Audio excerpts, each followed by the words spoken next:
नमस्कार दोस्तों, जय श्री राम, जय श्री राधे कृष्णा, हर हर महादेव।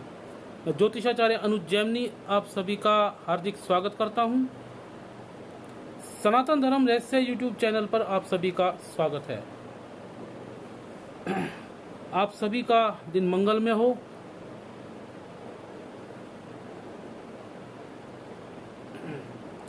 मित्रों, आज का विषय ये है, आजकल सोशल मीडिया पर एक ट्रेंड चल रहा है कि कथा व्यासों का विरोध करना, उन कथा व्यासों का विरोध करना जो भागवत पीठ की, व्यास पीठ की मर्यादा का उल्लंघन करते हैं। और मैं कहता हूँ होना भी चाहिए। जिनको अली मौला खुदा शब्द का इस्तेमाल करना है वो उनके साथ में चाहने वो इस तरह शब्द बोलने वाले बाहर जाकर के उनका खूब जप करें, कोई टेंशन नहीं। परंतु व्यासपीठ पर बैठ करके अली मौला खुदा जैसे शब्दों का प्रयोग करते हैं तो भागवत पीठ का अनादर है ये। उनके लिए आप कथा को बीच में रोक देने की बात करती हैं। ऐसे ही कथा व्यास हैं, एक देवी चित्रलेखा जी हैं जिन्होंने भागवत को रोक देने की बात की थी। क्या फ़र्क पड़ता है? तो फ़र्क तो कुछ नहीं पड़ता, फ़र्क तो बहुत पड़ता है। फ़र्क ये पड़ता है कि भागवत व्यास पीठ की मर्यादा का हनन होता है और ये महापाप है। बीच में किसी प्रकार से आंधी तूफान के आने पर भी व्यास पीठ रुकती नहीं, व्यास भागवत कथा नहीं रुकती। चलो, ये तो बात एक रही।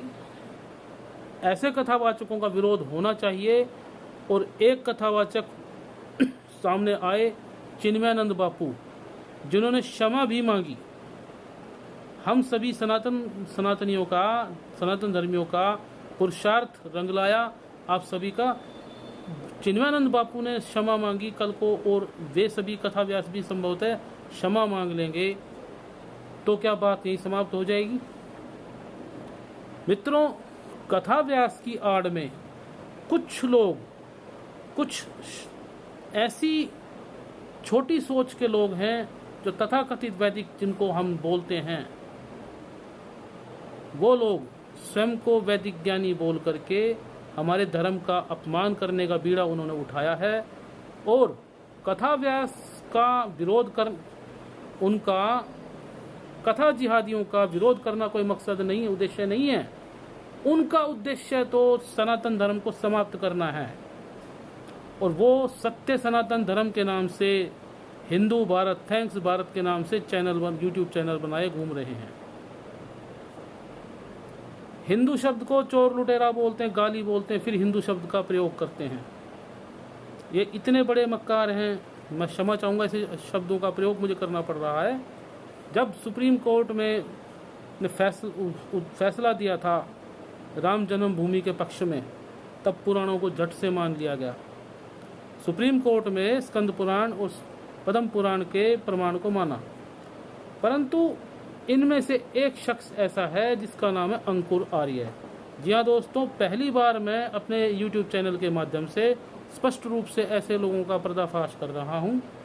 अंकुर आर्य एक ऐसा व्यक्ति है जो सत्य सनातन धर्म का नाम लेता है, परंतु सत्य सनातन का एक भी शब्द का पालन वो करता नहीं है।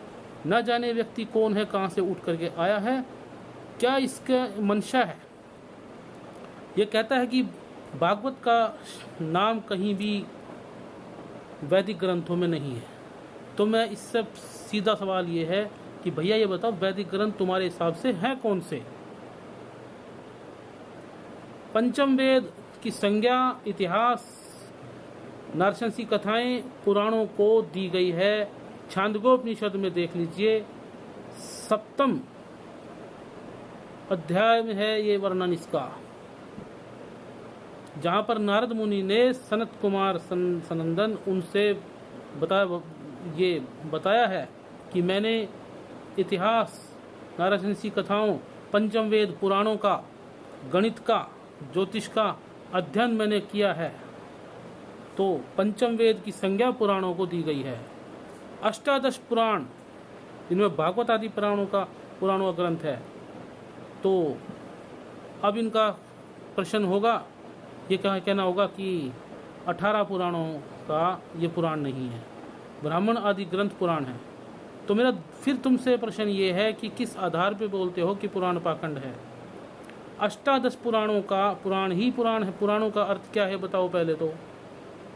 भागवत पुराण को कपोड़ बोलते हैं, राधा जी का अपमान करते हैं, बोलते हैं इनको ये बुरा लगता है कि कृष्ण को छलिया बोला जाता है, रसिया बोला जाता है, उनकी 16,108 पत्नियां बताई जाती हैं। मित्रों, भगवान श्री कृष्ण की 16,108 पत्नियां थी, इसका प्रमाण हम पूर्व में दे चुके हैं। महाभारत में सभा पर में, पुराणों को तो मानेंगे नहीं, भागवत पुराण को नहीं मानते, तो महाभारत में तो इसका प्रमाण है, भागवत पुराण में तो, ब्रह्मवैवर्त पुराण में तो है। नरकासुर को मार करके लेके आए थे उन राजकुमारियों को जिनको कोई ठोर ठिकाना नहीं रहा, उनको हर करके लाया था, नरकासुर उठा करके ले गया था। तो उनको अपनाया था भगवान कृष्ण ने, उन भगवान कृष्ण की शरण में आई थी। अब 16,108 पत्नी रखने मात्र से उनका चरित्र खराब हो गया। राजा दशरथ की 3 पत्नियां थी, तो क्या उनका चरित्र खराब था? पहले बहुपत्नी की प्रथा थी। किस ग्रंथ में, वैदिक ग्रंथ में ऐसा लिखा है, स्मृति ग्रंथों में, कि बहुपत्नी रखना किसी राजा का चारित्रिक दोष हो गया? इस बात को स्पष्ट रूप से बताएं। जहां तक कि राधा जी का सवाल है, पहले हम राधा जी पर 2 वीडियो डाल चुके हैं और प्रमाण आगे भी देते रहेंगे, पहले भी दे चुके हैं। भागवत में 3रे स्कंद में भी राधा जी का जिक्र आया है और 10वें स्कंद में भी अन्याराधितो नूनम, इस श्लोक में भगवती राधा जी का वर्णन है। ब्रह्मवैवर्त पुराण तो पूरा राधा जी और कृष्ण जी के ऊपर है। दूसरी बात, कथा व्यासी माफी मांग भी लेंगे, तो क्या ये लोग जो भागवत का और राधा जी का विरोध कर रहे हैं रुक जाएंगे, थम जाएंगे? इनका कथा व्यास जो है, उनका कथा जिहादियों से विरोध का कोई मतलब नहीं है। इनका मतलब केवल और केवल भागवत पुराण से विरोध है, राधा जी से विरोध है। इनका विरोध भगवान श्री कृष्ण के भगवान कहने से है। उनको ये योगी राज तो बोलेंगे, परंतु भगवान श्री कृष्ण नहीं बोलेंगे।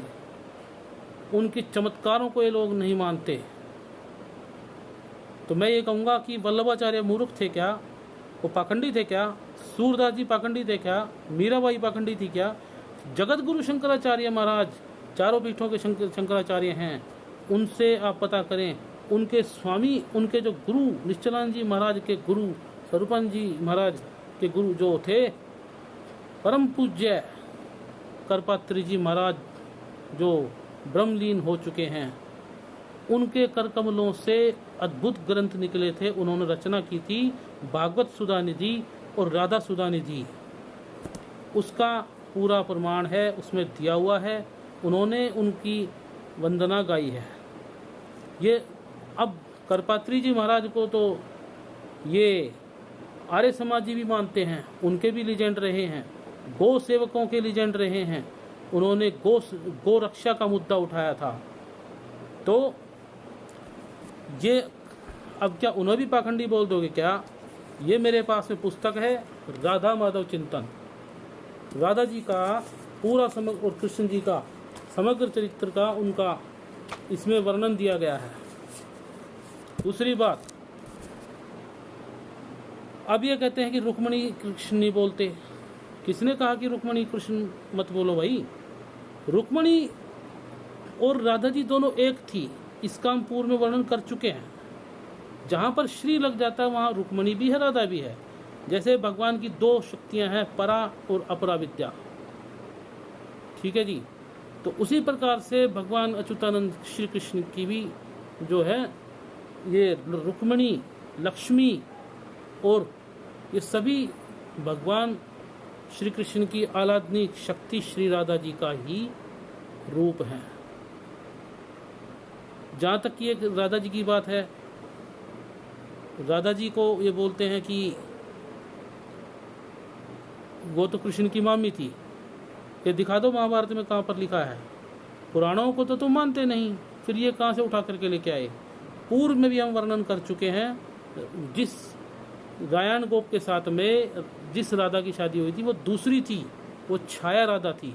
वहाँ तो प्रमाण देने के लिए पुराणों को मान लेते हैं झट से, और यहाँ पर ये पुराणों को पाखंड बोलते हैं। तो मित्रों, ऐसे धर्मद्रोहियों से सावधान रहिए। इनका कथा जिहादियों का विरोध करना कोई उद्देश्य नहीं है, उनका उद्देश्य है सिर्फ और सिर्फ सनातन धर्म को नीचा दिखाना। तो सावधान रहें। मुझे पता है इसके बाद में उसके सपोर्टर भी मुझे गालियां बकेंगे, तो ये उनके कुल की परंपरा होगी। जय श्री राम।